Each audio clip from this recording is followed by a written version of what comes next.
A very good evening to all of you. I hope अब सभी लोग सुस्त थे, तंदुरुस्त थे एंड फुल ऑन एनर्जी के साथ आज के इस डिजिटल प्लेटफॉर्म में हमारे साथ जुड़े हुए हैं। मैं बोनुश्री मार्केटिंग टीम की तरफ से आप सभी लोगों को एक बार फिर से इस डिजिटल प्लेटफॉर्म में स्वागत करती हूँ। So before we start the session, मैं आप लोगों से एक सवाल करना चाहूंगी और मैं चाहूंगी कि आप अपना जो आंसर है, जो जवाब है, वो कमेंट बॉक्स में लिख के मुझे बताएं। So the question is, what is self care to you? आपके हिसाब से सेल्फ केयर क्या है? मैं आप सभी के लिए सभी के रिस्पांस के लिए वेट करूंगी। आप अपना रिस्पांस कमेंट बॉक्स में लिख सकते हैं।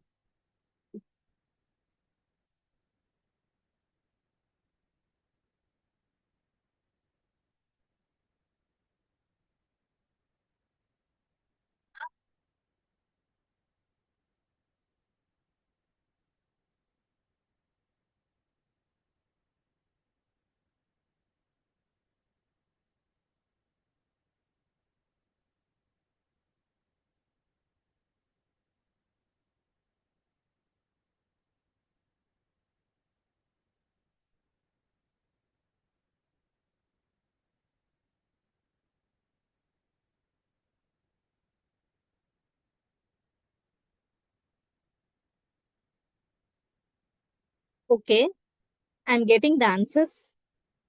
सेल्फ केयर है वो केयर जिससे हमें इनर सेटिस्फेक्शन मिले, जो हमें हेल्दी भी रखे। बहुत ही बढ़िया। Exercise, nutrition, and positive attitude is self care. Make myself physically and mentally healthy is self care. Okay. Personal health is self care. Having good physical and mental health is self care. Earn, earn parameters, following the earn parameters. Absolutely. Okay. So, thank you so much everyone. मुझे और भी बहुत सारा responses आ रहा है। एक बहुत ही interesting चीज है कि आप लोगों ने सोचा कि अचानक मैंने सेल्फ केयर के बारे में क्यों पूछा। सो इस मंथ में यानी कि जुलाई में एक बहुत ही इंपॉर्टेंट डे है, that is international self care day. 24 जुलाई है वो। और मैंने सोचा कि आज हम हमारा जो टॉपिक है वो है इनर वेलनेस के बारे में। तो क्यों ना हमारी जो एबीओ, हमारे जो एमए कम्युनिटी है, उनसे पूछा जाए कि सेल्फ केयर आखिर है क्या। एंड ट्रस्ट मी, जो रिस्पॉन्सेज मुझे मिल रहा है, you all are absolutely right, and वो रिस्पॉन्सेज मोर और लेस सेम है। And that is the best form of self care is inner wellness, या फिर it starts with our internal healing. हमारा जो इंटरनल, हमारा जो इनर बैलेंस है, इनर हेल्थ बैलेंस है, अगर वो प्रॉपर रहे, that is the best form of self care. हमारा जो फिजिकल हेल्थ है, जो मेंटल हेल्थ है, अगर वो प्रॉपरली बैलेंस रहे, वो सबसे अच्छा सेल्फ केयर का डेफिनेशन हो सकता है। क्योंकि हेल्थ से ही सब कुछ शुरू होता है। And trust me, everything is inside our body. हमारे शरीर के अंदर ही वो सारा राज छुपा हुआ है, और उसी से हमारा जो इनर बैलेंस है, वो भी हम कैसे मेंटेन करें, हमें वो भी अंदाजा मिल सकता है। तो इनर वेलनेस के बारे में आज का टॉपिक है। आज हम हमारे जो एक्सपर्ट है उनसे सुनेंगे, बहुत ही इंटरेस्टिंग वे में सुनेंगे कि इनर वेलनेस कैसे मेंटेन हो सकता है, और गट और सेलुलर हेल्थ उसमें कितना इंपॉर्टेंट रोल प्ले कर सकता है। गट के बारे में हम अक्सर बातें करते हैं। Gut is very important to maintain this balance, right? Gut हमारी बॉडी का फाउंडेशन है। गट हमारी बॉडी को वो चीज प्रोवाइड करता है, द न्यूट्रिएंट्स, जो हमारी बॉडी को फंक्शनिंग रखता है। और cellular health, another important thing. हमारी बॉडी जो है वो लाखों करोड़ों सेल से बना हुआ है। सेल वो चीज है जो हमारी बॉडी को फंक्शनिंग रखने में मदद करता है।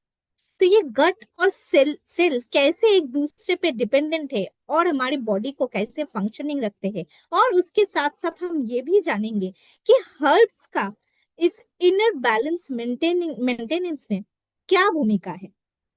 सो without any further delay, I would like to welcome Dr. Trusha Dhaneshwar from our research and development team. On this virtual stage. I know doctor Trusha से आप लोगों ने पहले भी बहुत सारा इंटरेस्टिंग टॉपिक के बारे में सुना है, आज भी वैसा ही एक टॉपिक के बारे में हम डॉक्टर त्रुषा से सुनेंगे। So without any further delay, I would like to take it to Dr. Trusha. Dr. Trusha, over to you. Thank you so much, Banashri. A very warm good evening to everyone. And देख पा रही हूँ कि बहुत सारे responses आ रहे हैं, but मैं चाहूंगी कि इतना एफर्ट बनाश्री हम सब लोगों के लिए ले रही है, and most important for Ayurveda. तो मैं चाहूंगी कि ज्यादा से ज्यादा लोग ज्वाइन हो जाए।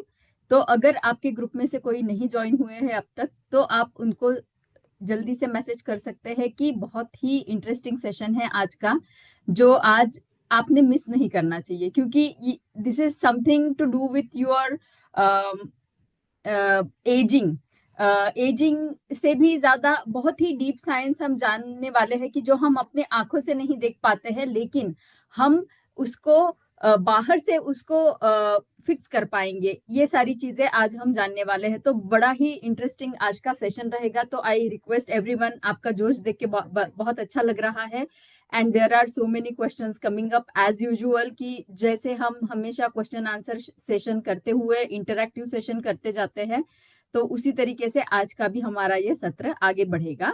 एंड साइंस बहुत है, ये सोच के घबराइएगा मत, क्योंकि ये सारा साइंस हमारे शरीर में चल रहा है, तो उसको प्रैक्टिकली अपने साथ जोड़ के देखिए कि ये अगर सेल के बारे में है, तो ये सेल मेरे शरीर के अंदर का है, तो उससे उसके साथ मैं क्या कर रहा हूँ, या और मैं उसके साथ क्या अच्छा कर सकती हूँ, या और अच्छा क्या कर सकता हूँ। तो जैसे कि बनाश्री ने ऑलरेडी आपको बैकग्राउंड बताया है कि सेल्फ केयर ये मुद्दा है, जिस मुद्दे को जागरूक करने के लिए आज हमने इनर वेलनेस का ये आज टॉपिक, ये आज का सत्र आपके सामने हम प्रेजेंट कर रहे हैं। तो inner wellness is not only connected with any one aspect, but उसके बहुत सारे एस्पेक्ट है, वो सारे आज हम जानेंगे। लेकिन उसमें से जो सबसे ज्यादा इंपॉर्टेंट है वो है गट एंड सेलुलर एनर्जी। तो इसी के साथ हम हमारा आज का सत्र शुरू करते हैं, और हम देखेंगे कि वेलनेस की क्या परिभाषा है। वेलनेस क्या एक वर्ड है, या वेलनेस के अंडर क्या क्या चीजें आती है। तो जब हम बताएंगे वेलनेस, तो as per the Harvard university there are not only 1 or 2 aspects, लेकिन हार्वर्ड के हिसाब से टोटल 8 एस्पेक्ट्स है जो वेलनेस को डिफाइन करती है, जिसमें कि हमारा इमोशनल आ गया, एनवायरमेंटल आ गया, फिजिकल आ गया, इंटेलेक्चुअल आ गया, सारी चीजें आ गई। इन सब को मिलके बनेगा हमारा वेलनेस।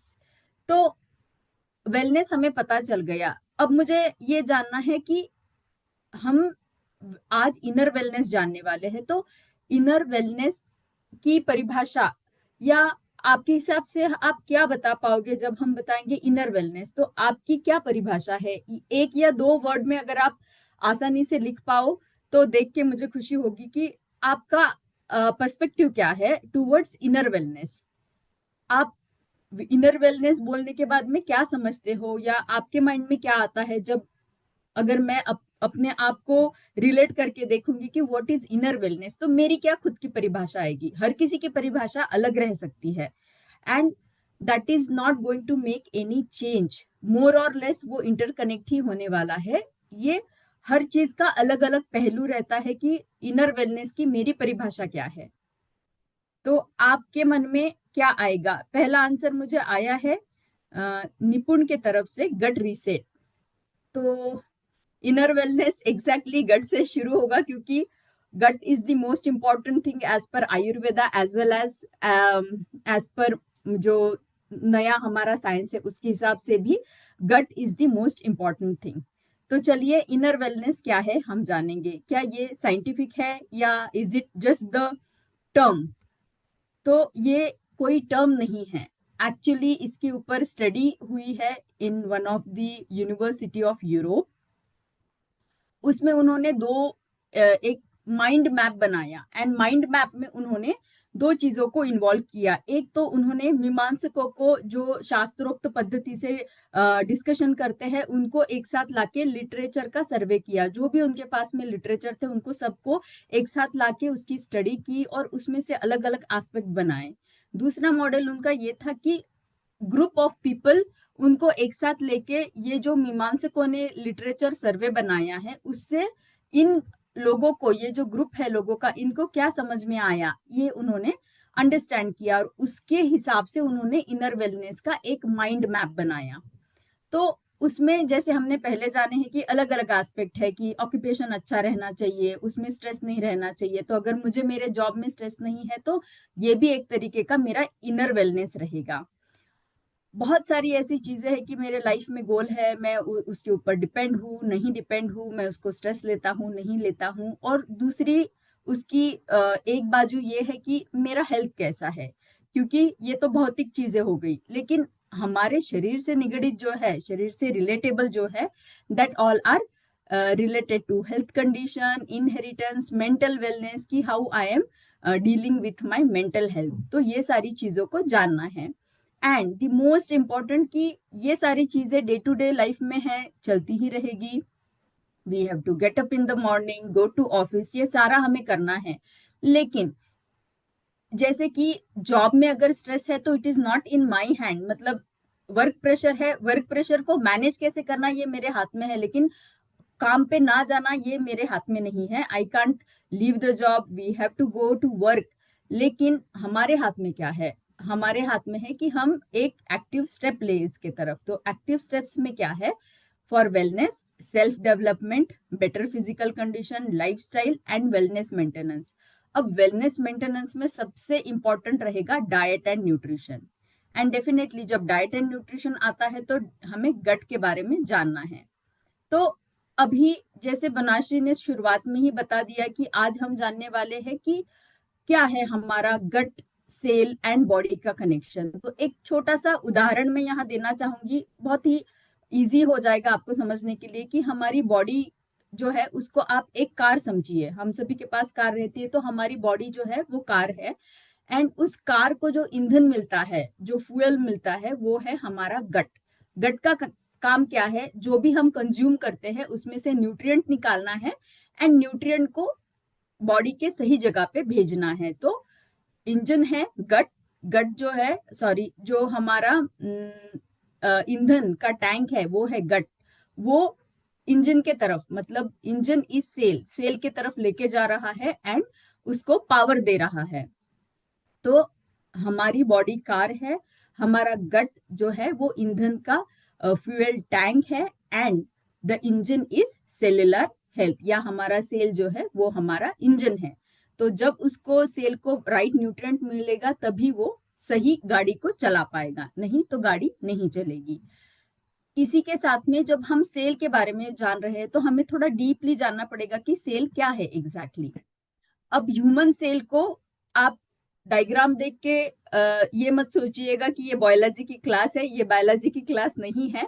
लेकिन एक छोटा सा ग्लांस मैं आपको देना चाहूंगी, क्योंकि ये हमारी सेल, हमारे शरीर की ऐसी कोशिका है जिसके ऊपर हमारी पूरी बॉडी निर्भर है। इसीलिए इतने सारे स्ट्रक्चर्स है हमारे ह्यूमन सेल में, लेकिन आज हम दो इंपॉर्टेंट स्ट्रक्चर्स के बारे में जानेंगे। प्लीज ध्यान दीजिएगा।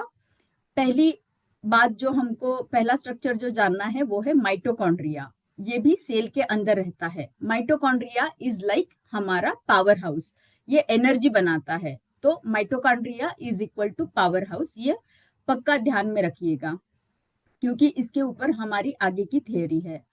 एंड माइटोकॉन्ड्रिया का खुद का एक डीएनए रहता है जिसमें कि ऑक्सीजन जो रिएक्टिव ऑक्सीजन स्पीशीज है उसको बैलेंस करने का, मतलब ऑक्सीडेटिव स्ट्रेस एटसेट्रा चीजों को बैलेंस करने का काम ये करता रहता है।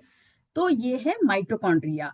और आसान तरीके से समझना है तो समझ लीजिए कि एक मोबाइल जो हम सभी के पास में है, मोबाइल से सभी के पास में रहता है जिसको हम सेल बोलते हैं। तो मोबाइल सेल इज हमारा बॉडी का सेल एंड उसका चार्जर इज द माइटोकॉन्ड्रिया। वो क्या करेगा, सेल को पावर देता रहेगा।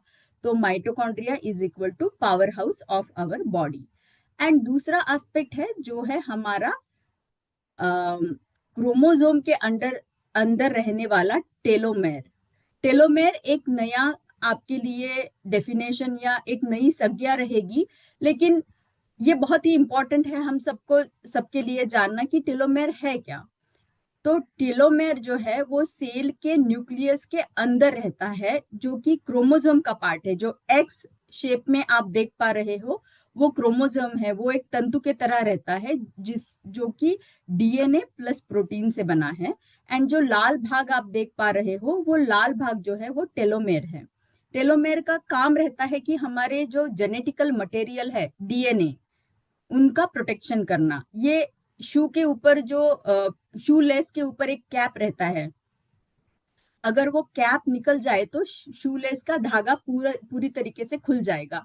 द सेम वे अगर ये टेलोमेर का प्रोटेक्टिव कैप निकल जाएगा तो हमारे डीएनए जो हमारी मेमोरी है, जिनोमिक मेमोरी, अगर मेरी हाइट कम है, मतलब मेरे पेरेंट्स की हाइट कम थी तो मेरी हाइट भी कम होगी। वो कैसे डिसाइड होता है? क्योंकि ये सारा हमारे डीएनए में ऑलरेडी स्टोर्ड रहता है। तो ये जो जेनेटिक इंफॉर्मेशन कैरी ऑन हो रही है एक सेल से दूसरी सेल की तरफ, अगर टेलोमेर में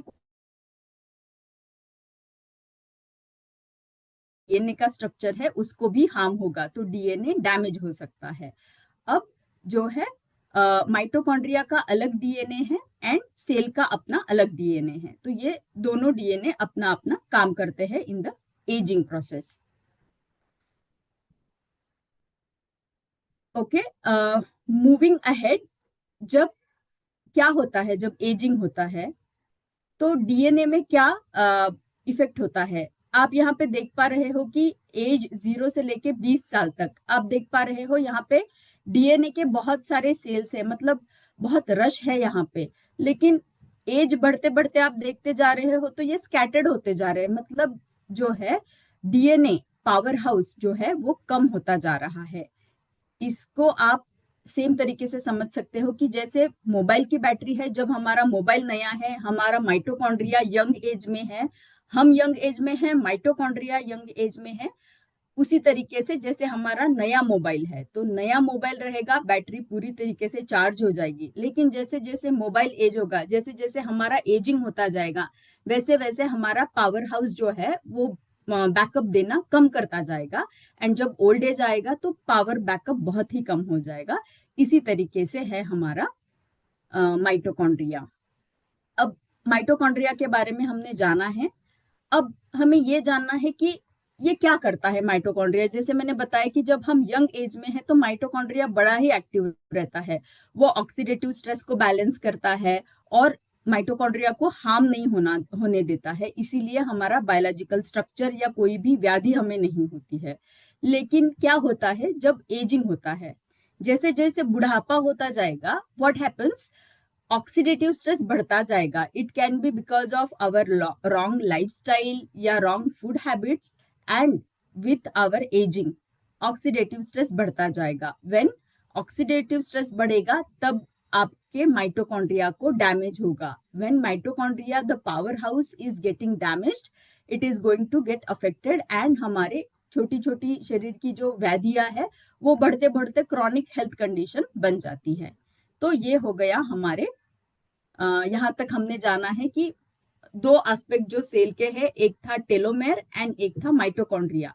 माइटोकॉन्ड्रिया को हमने जान लिया है, एक ही लाइन में बताना है तो mitochondria is our power house of the body. अब इस पावर हाउस का हमारे गट के साथ में क्या कनेक्शन है? हम सभी को पता है कि गट इज वेरी इंपॉर्टेंट। अगर किसी को अटेम्प्ट करना है, हमारे पास आज थोड़ा सा टाइम है तो हम क्वेश्चन आंसर पे टाइम दे सकते हैं। गट की क्या स्पेशलिटी है आपके हिसाब से? Like what you understand when we say gut? गट आयुर्वेदा में गट बोलने के बाद कौन सा एक वर्ड आता है, या मॉडर्न साइंस में भी जब हम गट बोलते हैं तो कौन सी बात हमारे सामने आती है? अगर आप एक वर्ड में उसका जवाब दे पाए तो आप चैट बॉक्स में लिखिएगा, मैं आपके जवाब देख सकती हूँ। गट जब हम बोलते हैं तो हमारे माइंड में क्या आता है कि क्यों हमारे लिए गट हेल्थ इंपॉर्टेंट हो जाती है?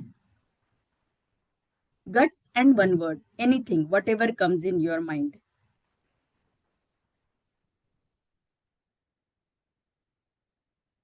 और जैसे ही आप गट का इंपॉर्टेंस आपके हिसाब से बता दोगे, I will start moving to the next slide, क्योंकि हमें टेलोमेयर के बारे में जानना है.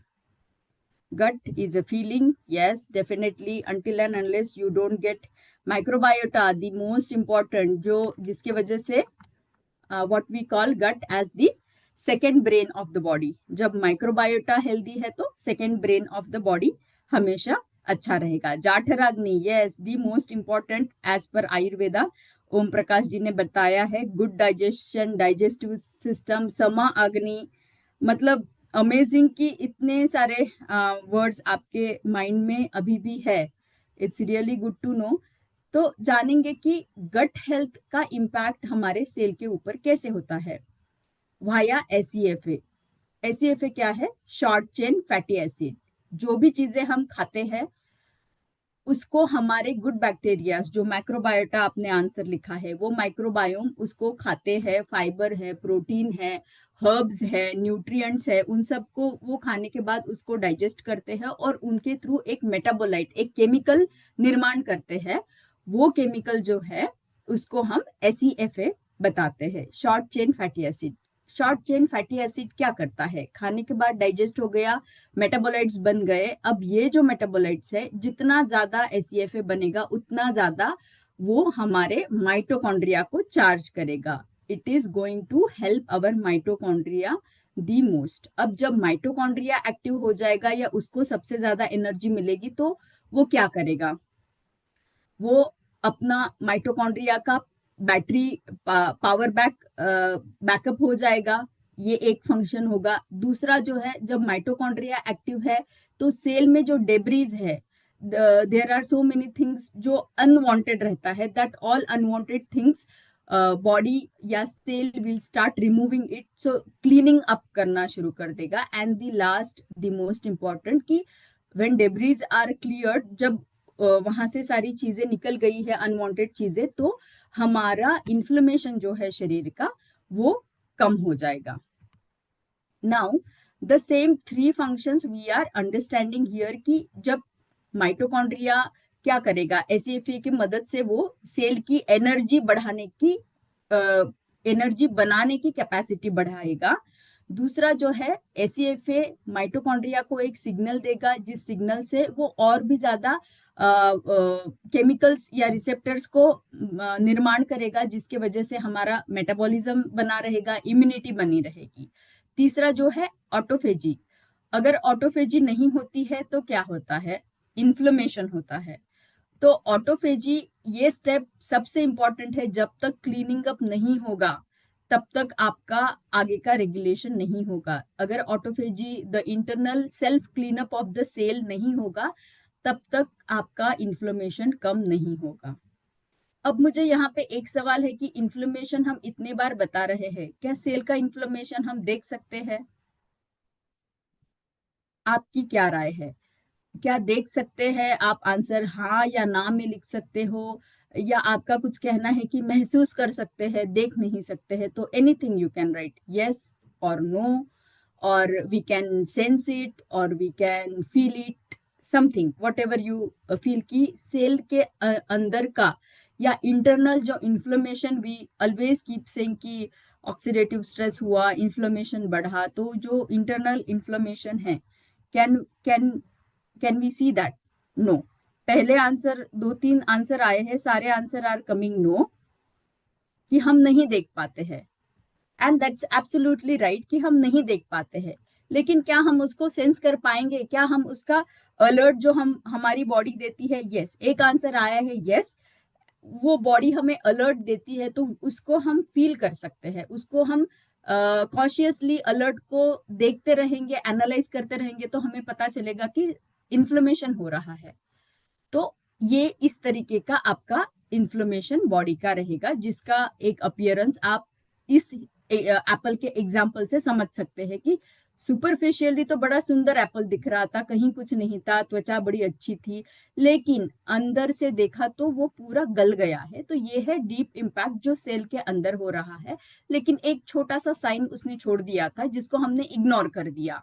May be it can be your diabetic person. ले लो एग्जाम्पल, अगर आप लेते हो तो, कि डायबिटिक पर्सन बाहर से oh he was looking absolutely fine, लेकिन क्या हो गया, जो उनका सेल्युलर मैकेनिज्म था वो cell was not able to help for working on the metabolism, वो शुगर का मेटाबॉलिज्म नहीं कर पाता था। आप ले सकते हो example of any heart related condition की, बीपी बढ़ा हुआ है, हाइपरटेंशन की टैबलेट चल रही है, बाहर से तो एब्सोल्युटली फाइन है। तो ये जो सारी चीजें हैं कि हार्ट के सिस्टम का जो सेल्युलर मैकेनिज्म है वो कहीं पे गड़बड़ा गया है, बाकी मेटाबॉलिज्म गड़बड़ा गया है, and body is giving the signal कि सेल्स को अफेक्ट हो रहा है, वर्क ऑन द सेल्स। तो ये हो गया है कि why cell is so important, mitochondria का क्या रोल है। और अभी हमें ये भी जानना है कि सेल के ऊपर ही हम इतना स्ट्रेस क्यों दे रहे हैं, उससे क्या होता है। तो उससे एक बहुत ही बेसिक चीज होती है कि अगर सेल में जो माइटोकॉन्ड्रिया है उसका स्ट्रक्चर बिगड़ जाता है तो आपके सेल को एनर्जी नहीं मिलेगी। सेल को एनर्जी नहीं मिलेगी तो डेफिनेटली सारी चीजें will going to get hamper. क्या हो जाएगा, सेल के एजिंग होगा। तो जब इन्फ्लेमेशन होता है तो सेल का एजिंग होता है, तो साथ साथ उसका फंक्शनिंग डिस्टर्ब हो जाएगा एंड ओवरऑल सेल का एनवायरनमेंट डिस्टर्ब हो जाएगा। अब why cell is so important, because cell, many cells together comes to make a tissue again gets gathered and it goes to make a organ system, okay, and with that, जब second step के ऊपर हम अभी action नहीं लेते हैं तो क्या हो जाएगा कि एजिंग जो है बढ़ता जाएगा, एंड एजिंग के साथ साथ हमारे metabolic health, arthritis, cardiovascular issues, fatigue, ये सब कुछ देखा जाएगा। तो इसीलिए हमको सेल्युलर एजिंग को, सेल्युलर हेल्थ को बहुत महत्व देना है, क्योंकि पूरा बॉडी उसके ऊपर डिपेंड है। तो देखते हैं कि कौन से ऑर्गन सिस्टम अफेक्ट होते हैं बिकॉज ऑफ सेल्स एजिंग। तो जब सेल्स का एजिंग देखा गया तो क्या अफेक्ट हुआ, पूरे ऑर्गन का सिस्टम अफेक्ट हुआ, say it from urinary system, cardiovascular health, liver health, anything for that matter, gut, आपका lung, everything is going to get affected. तो what is the bottom line of this slide is, we should not blame budhapa for having all these issues, but we have to control our cells no ageing, या cell का जो health है उसको हमें control करना है। I would like to say here कि there are so many people till now who are actually having a kind of good health even if उनका एज बढ़ जाता है। जैसे कि स्वामी शिवानंद के बारे में आप सबने सुना होगा, जिनका 128 ईयर्स ऑफ एज है। तो आई एम नॉट सेइंग कि एजिंग नहीं होना चाहिए, एजिंग होना है, लेकिन at the age of till his death he was not even using specs, तो उनको चश्मा भी नहीं था, वो अपने आंखों से ही देख पा रहे थे। तो उतना उन्होंने अपने सेल्स का जो एजिंग था उसको उन्होंने कंट्रोल करके रखा था, सेल्स को उन्होंने उतना एक्टिव रखा था कि उनको चश्मे की भी जरूरत नहीं पड़ी, और वो 128 ईयर्स तक थे।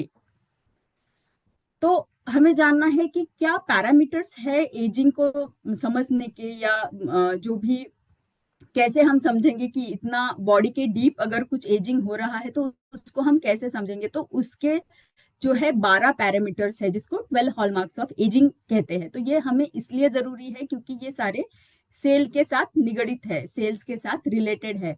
तो हम इतना डीप साइंस नहीं समझ सकते हैं, इसीलिए हमने उसको 3 में डिवाइड किया जो कि सेल के साथ निगड़ित है। एक है जीनोम का इंस्टेबिलिटी, जैसे हमने देखा कि टीलोमेयर एंड डीएनए अगर डिस्टर्ब होते हैं तो। माइटोकॉन्ड्रिया का डिस्फंक्शन, माइटोकॉन्ड्रिया पावर हाउस है, वो कैसे डिस्टर्ब होता है एज के साथ में, वो हमने जाना। एंड जब वो डिस्टर्ब होता है तो क्रॉनिक इन्फ्लेमेशन शरीर में होना शुरू जाता है। तो ये 3 जो है ये हमारे एजिंग के पैरामीटर्स है जो हमें समझने हैं। अब मैं बस रिवाइज करा रही हूं आपको कि अब तक हमने देखा कि इन्फ्लेमेशन कैसे हुआ। Cellular senescence, senescence is nothing but called age बुढ़ापा, कि सेल का बुढ़ापा हो रहा है। एंड सेल बूढ़ा होते होते हमको कैसे अफेक्ट कर रहा है, तो वो इन्फ्लेमेशन करके हमें अफेक्ट करता है, माइटोकॉन्ड्रिया का डिस्फंक्शन करके हमें अफेक्ट करता है। माइटोकॉन्ड्रिया को हमने अब तक पढ़ा है, इसके आगे की स्लाइड जो है वो हम जानेंगे कि इसका स्ट्रक्चर कैसे डिस्टर्ब होता है, जो टेलोमेर। तो इस इमेज में आप, बहुत ही इंटरेस्टिंग चीज है, आप रिलेट करके देखिए कि मेरे शरीर का एक सेल है, उस सेल के अंदर मैं देख नहीं पाता हूं, लेकिन ये स्मॉल एक्शन हो रही है कि ये छोटा सा एक्स क्रोमोजोम है, एक्स शेप वाला क्रोमोजोम है, एंड उसके ये टीलोमेर है। तो जब हम यंग रहते हैं तो ये टीलोमेर का लेंथ ज्यादा रहता है, लेकिन एज होते होते ये टीलोमेर का लेंथ कम होता जाता है, और ये जब कम होता है तो हमें बुढ़ापा आना शुरू हो जाता है।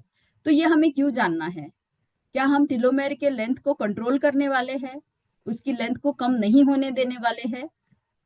क्यों जानना है हमें? कितने लोग आप में से चाहते हैं कि मेरी जो यंग एज में टीलोमेर की लेंथ थी उतनी ही रहे और मुझे बुढ़ापे के तरफ नहीं जाना है? बुढ़ापा एज वाइज बढ़ता रहेगा, बट ये लेंथ ना कम हो। ये जब कम नहीं होगी तब मेरा मैं यंग रहूंगा, मेरा एज 70 भी चला जाए but I will look young. ऐसा कितने लोगों को लगता है होना चाहिए? ये सब साइंस है। आप में से कितने लोगों को लगता है कि मुझे मेरे टेलोमेयर का लेंथ को कंट्रोल करना है, या उसका जितना स्पीड है, जितना स्पीड स्पीड से वो कम होता जा रहा है उसका लेंथ, उसको मुझे कंट्रोल करना है। मैं उसको बंद नहीं कर सकता, लेकिन उस स्पीड को मैं कम करना चाहता हूँ। ऐसे कितने लोग हैं? आपका रिस्पॉन्स मुझे यस या नो में चैट बॉक्स में दीजिए, so that we can understand कि आपको ये कंसेप्ट समझ में आ रहा है। यस, टेलोमेर छोटा स्ट्रक्चर है, but isn't it very amazing कि शरीर के बाहर से शरीर के एक कोशिका के अंदर क्या हो रहा है उसको I am able to control. Understanding that part कि I can control it, take a step today itself, we are going to now learn how we can control it. Yes, I am also, I got very amazed when I have seen this theory कि टीलोमेर का length is in are control. हम उसका speed कम कर सकते हैं, उसकी length को कम होने से बचा सकते हैं। तो समझेंगे उसके पीछे का फिजियोलॉजी कि क्या होता है शरीर में। ये है हमारे शरीर का सेल। अब जब सेल के अंदर है ये टेलोमेर एंड दिस क्रोमोजोम, एक सेल है उसके दो बन गए, तो क्या हो गया कि जब सेल डिवाइड होगा तो टेलोमेर की लेंथ थोड़ी कम होगी। अब ये फर्दर डिवाइड हो गए तो टेलोमेर की लेंथ और भी कम हो गई। ऐसे करते करते एक समय ये आ जाता है कि सेल का डिवीजन बंद हो जाता है, सेल डुप्लीकेट होना बंद हो जाता है। वो कब होता है? जब हमारा टेलोमेर शॉर्टनिंग पूरा हो जाता है, मतलब उसकी लेंथ बची ही नहीं है, तब बुढ़ापा आना शुरू हो जाता है। ये स्टेज जब आती है, इस स्टेज को हमें रोकना है, हमें इसकी गति धीमी करनी है। इसीलिए हमें आयुर्वेदा में भी बड़ा सुंदर सा एक्शन बताया है इसमें। तो लेट अस अंडरस्टैंड कि क्या इसके ऊपर हम एक्शन ले सकते हैं। अब एक्शन लेने से पहले हमें यह भी समझना है कि ये मेरा नॉर्मल सेल है। मैं जब एक इन्फेंट रहता है उसमें भी एजिंग वाले सेल है। ये जो पर्पल कलर का आप देख रहे हो ये नॉर्मल सेल था। अब जब हमने रॉन्ग लाइफस्टाइल और सारी गलत आदतें रखी है, हमारा स्लीपिंग पैटर्न चेंज हो गया है, तो हमारा सेल बहुत जल्दी जल्दी बुढ़ापे की तरफ जा रहा है, क्योंकि डिवीजन के साथ साथ हम उसका टेलोमेर का लेंथ का स्पीड नहीं कंट्रोल कर पा रहे हैं। तो एजिंग वाले जो सेल है उनका अकुमुलेशन होता जा रहा है बॉडी में। एक चीज तो है कि एज पर द एज ये जो पर्पल कलर के सेल है वो बढ़ते रहेंगे, तो ये बढ़ते बढ़ते धीरे धीरे बुढ़ापा आता रहेगा। लेकिन मैं एक अडल्ट हूँ, now I should at least take a step कि ये जो एजिंग सेल्स है मैं उनको नहीं बढ़ने दूंगा, उसके लिए मुझे स्टेप लेना है, सो दैट मेरा बुढ़ापा आएगा but it should be very graceful, कि 128 एज तक भी I need not to hold anybody's hand, मैं अपने आप से चल पाऊंगा। तो that is the graceful ageing.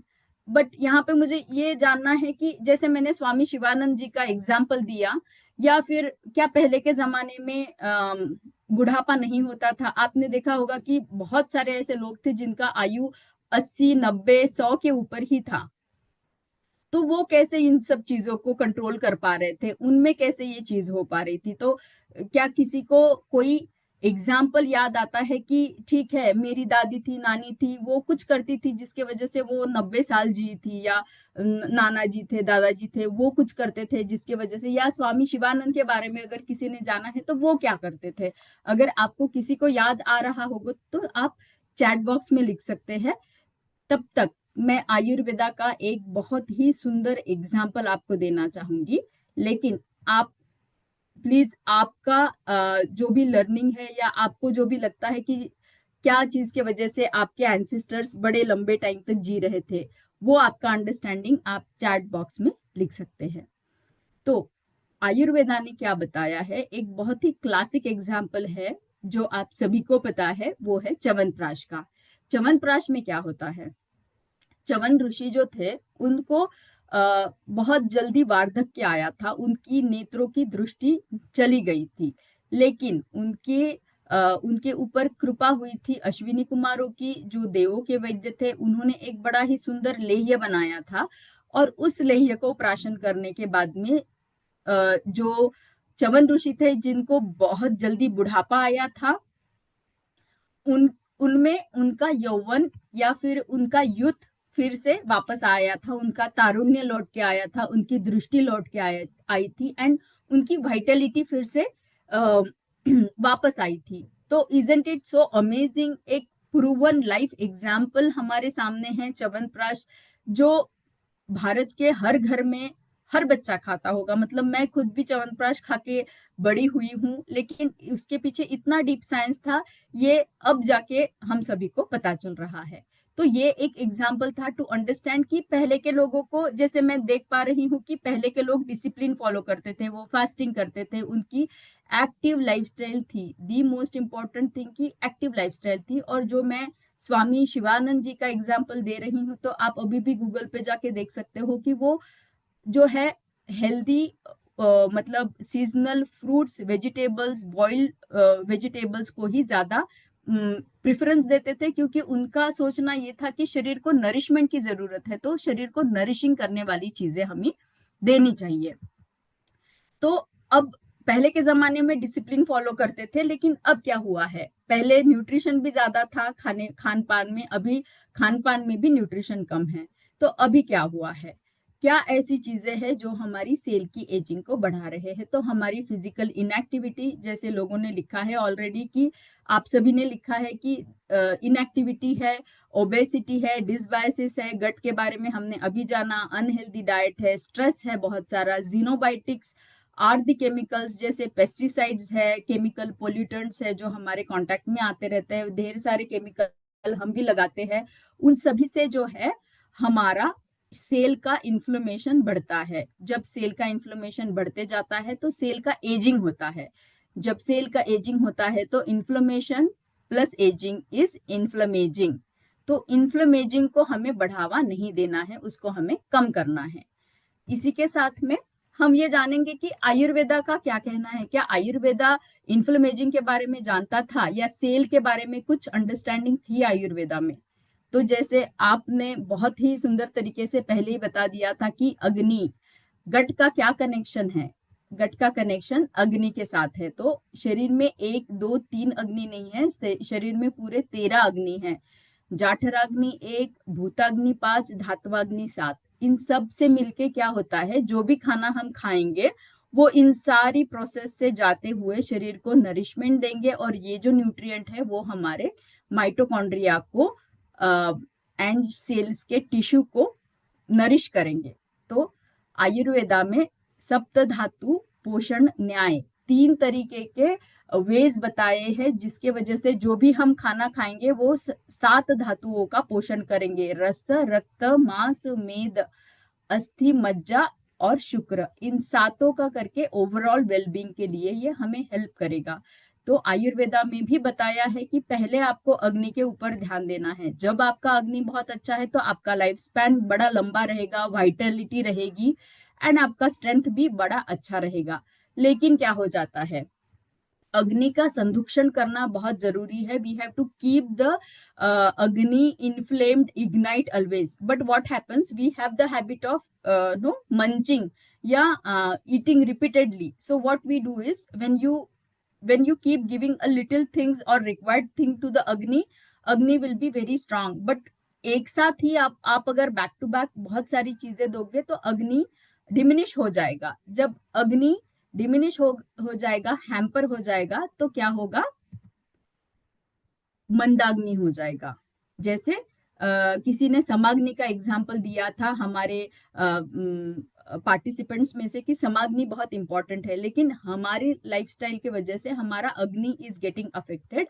तो उससे आम बन रहा है, मेटाबॉलिक टॉक्सिन्स निर्माण हो रहे हैं. तो ये एक स्टडी किया गया कि आयुर्वेदा का जो ये साइंस है जिससे आम या टॉक्सिन्स बनता है, वो माइटोकॉन्ड्रिया को किस तरीके से अफेक्ट करता है. एंड माइटोकॉन्ड्रिया को अफेक्ट करने के बाद में उसको फिर से हमें कैसे रिजुविनेट करना है. तो रोगाः सर्वे अपि मंदे अग्नो, मंदाग्नि ही कारण है सारे रोगों का. तो माइटोकॉन्ड्रिया का खुद का अग्नि है, उसको आप अगर बुझा दोगे तो आपका हेल्थ सही नहीं रहेगा. इसीलिए there are so many natural phytonutrients stored in हमारे हर्ब्स में या आयुर्वेदा में, जिनका कलेक्टिव एक्शन होता है. जब उनका कलेक्टिव एक्शन माइटोकॉन्ड्रिया पे होता है तो it helps to reduce the fatigue and chronic fatigue, premature ageing को कम करता है, वाता पित्ता कफा का बैलेंस बना के रखता है, and that is how metabolic syndrome को कम करता है. तो ये कॉम्बिनेशन होगा जब हमारा अग्नि बैलेंस रहेगा. तो हमारा ध्येय क्या रहना चाहिए, हमारा ध्येय रहना चाहिए ये चीजें ना हो, इन्फ्लेमेशन ना बढ़े, अग्नि को हम कम ना करें, लेकिन अग्नि का संरक्षण करते रहे, जिससे कि हमारा पावर हाउस माइटोकॉन्ड्रिया अच्छा बना रहे एंड हमारा टिश्यू रिपेयर होता रहे और हमें लॉन्जेविटी मिले, जो हम रसायन बोलते हैं या रिजुविनेशन बोलते हैं, वो चीज होनी चाहिए. तो अग्नि बैलेंस करना है. How to balance the agni is via Ayurveda lifestyle. दिनचर्या फॉलो करनी है, ऋतुचर्या फॉलो करनी है, हर्ब्स लेने हैं and balance nutrition and diet लेना है. तो when we are talking about Ayurvedic herbs, let us know कि माइटोकॉन्ड्रिया के हॉलमार्क्स ऑफ एजिंग जो हमने जाने थे, उनके ऊपर क्या एक्शन है. तो फाइटोन्यूट्रिएंट्स, बहुत सारे फाइटोन्यूट्रिएंट्स है, withanolides, ursolic acid, polyphenols, gymnemic acid, gingerol, alkaloids, glyceric acid, bacoside, tannins, इन सब का एक्शन होता है हमारे 12 हॉलमार्क्स ऑफ एजिंग, जिनको हमने 3 में डिवाइड किया था, और उनका एक्शन है माइटोकॉन्ड्रिया के ऊपर. तो इन सब का एक्शन एक्सपेरिमेंटली देखा गया है कि इन हॉलमार्क्स ऑफ एजिंग पे होता है, और जब ये सेल को रिजुमिनेट करता है तो हमें सेल का एजिंग कम हो जाता है, इसीलिए हेल्दी एजिंग होता है. एंड उससे क्या क्या फायदे हमें मिलते हैं, हमारे एजिंग के साइंस कम हो जाएंगे, हमारे क्रॉनिक हेल्थ इश्यूज कम हो जाएंगे, मेटाबॉलिक सिंड्रोम कम हो जाएंगे, हीलिंग एंड रिकवरी जो है, बुढ़ापे में हम बोलते हैं कि चोट लग गई लेकिन हीलिंग नहीं हो पा रहा है, तो उसको सही कराएगा, बॉडी को एनर्जाइज कराएगा एंड वाइटलिटी प्रोवाइड करेगा. तो यहां तक हमने जाना है क्या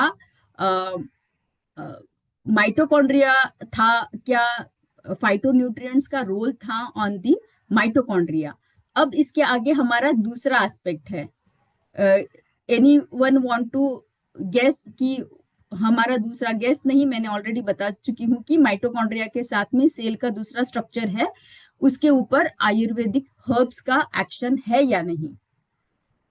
अगर आपको उसका नाम लिखना है, because I want you people to really remember that concept. एक तो माइटोकॉन्ड्रिया था एंड दूसरा क्या था.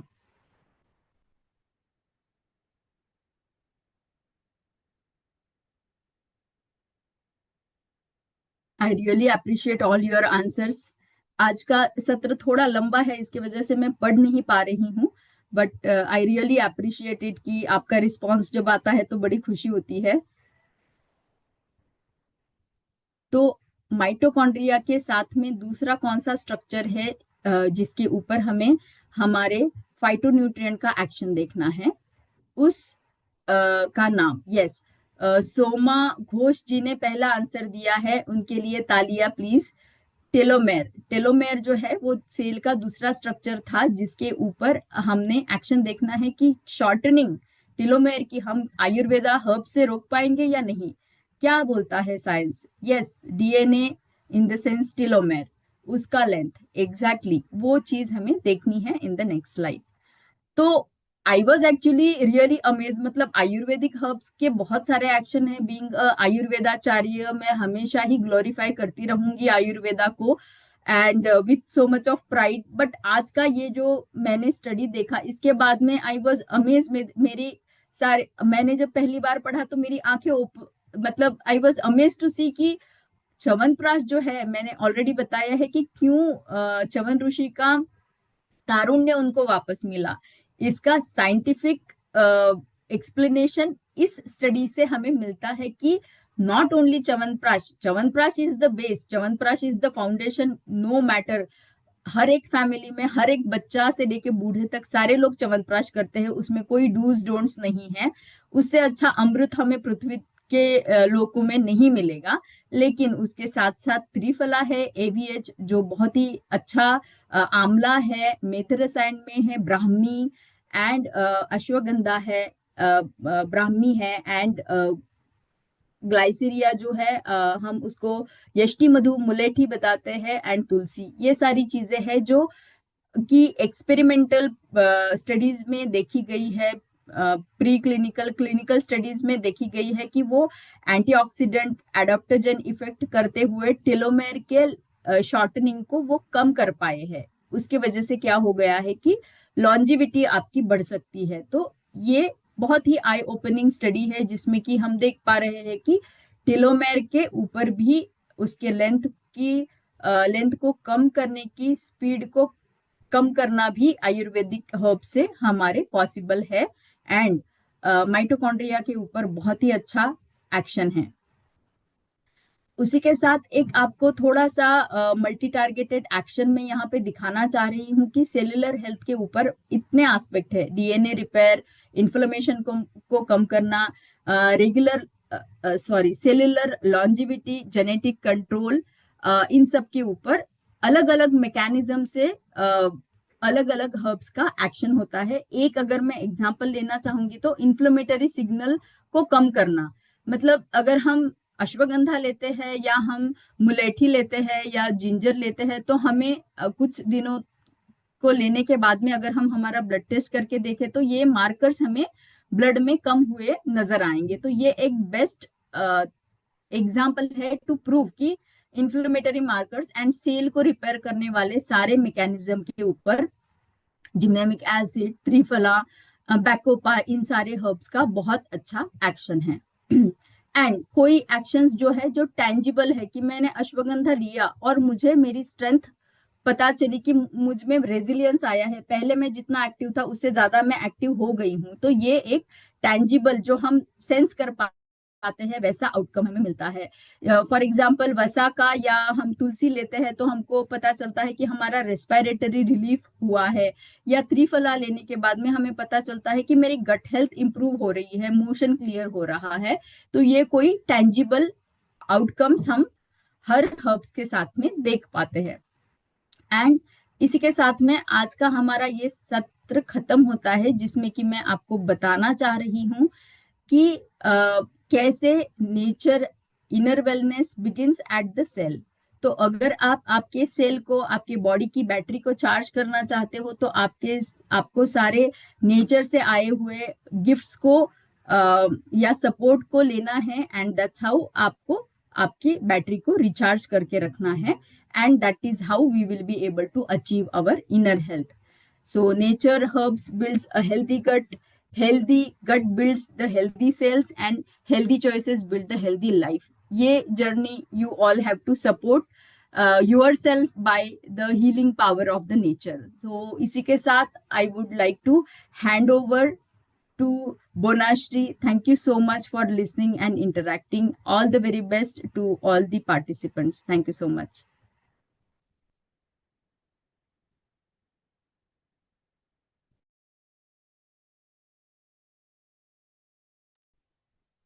Thank you so much, Dr. Trusha. I mean, I am amazed to see such, insights.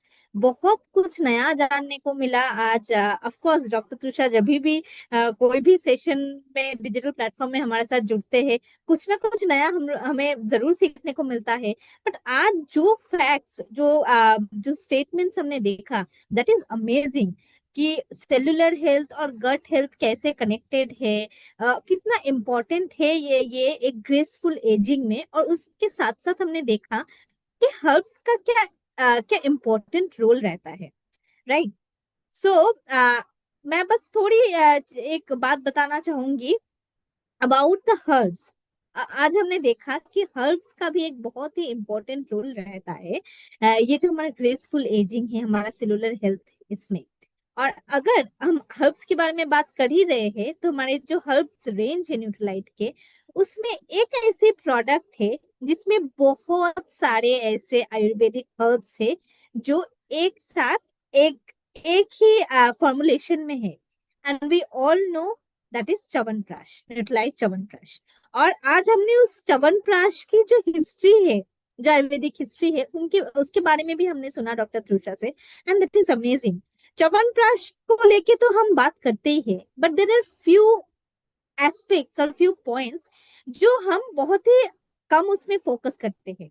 ये जो सेलुलर हेल्थ या फिर ग्रेसफुल एजिंग के बारे में आज हमने डॉक्टर त्रुषा से सुना, and it is amazing. Chyawanprash का भी अगर हम देखेंगे, न्यूट्रीलाइट च्यवनप्राश जो है, उसका जो ओवरऑल बेनिफिट्स अगर हम देखेंगे, that is on immunity and of course on rejuvenation. Cell rejuvenation एक ऐसी फंक्शन है, एक ऐसी एक्शन है जो इस ग्रेसफुल एजिंग को एक्सेलरेट करता है, प्रमोट करता है। So cellular rejuvenation is very important for to maintain this inner balance. और जो हमारे जो न्यूट्रीलाइट च्यवनप्राश है, वो शुरू से करता आया है। च्यवनप्राश का अगर मैं फॉर्मुलेशन देखूं, so we all know Chyawanprash में 32 आयुर्वेदिक हर्ब्स है। उनमें से 16 ऐसे हर्ब्स है जो ऑर्गेनिक है। So 32 total herbs, 16 organic herbs with no preservatives. And that is a very important differentiators हमारी न्यूट्रीलाइट च्यवनप्राश। न्यूट्रीलाइट च्यवनप्राश का जो एंटायर फॉर्मुलेशन है, वो ना ही सिर्फ इम्यूनिटी और रिजुविनेशन को सपोर्ट करता है, उसी के साथ साथ हमारी जो रेस्पिरेटरी हेल्थ है, जो मेंटल हेल्थ है, प्रॉपर डाइजेशन, हमारी जो हार्ट हेल्थ, ये बहुत सारे डिफरेंट एस्पेक्ट्स है जो न्यूट्रीलाइट च्यवनप्राश सपोर्ट करता है। क्यों? क्योंकि ये एक या दो हर्ब नहीं, 32 हर्ब्स। हमने आज देखा कि कुछ हर्ब्स का कि क्या इंपॉर्टेंस है, क्या रोल है सेलुलर हेल्थ में, एक ग्रेसफुल एजिंग में।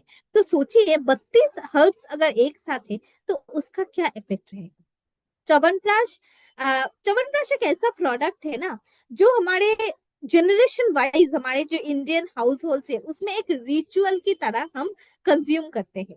अगर किसी को आप पूछेंगे कि च्यवनप्राश आप क्यों खा रहे हैं, बहुत ही कम लोग हैं जो प्रॉपर आंसर दे पाएगा। च्यवनप्राश तो खाते हैं घर पे, इसीलिए मैं भी खाता हूँ।